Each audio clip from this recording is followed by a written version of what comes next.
And I am Byeeeee. Today we are going to make a recyclable best outdoor waste pen holder which can also sit on the refrigerator. So let us get started making the craft. And try it yourself.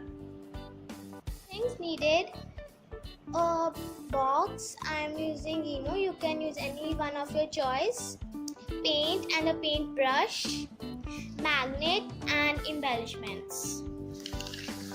So first take your box and then let's start painting it. It's ready painted and now we're going to embellish it. So I'm going to take a anchor thread. I'm going to wrap this around, so I'll be back after wrapping this. So it's just ready. I've put the thread on it and now I'm going to put some flowers on it and stick it on. And here you go, our decoration is ready.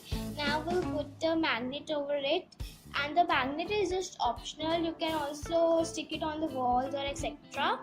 And now let's put the magnet and just write your things that are needed. And here we go. Hope you enjoyed our video. And just keep it there. And then hope you enjoyed our video. Don't forget to give this a video thumbs up and don't forget to subscribe. Bye.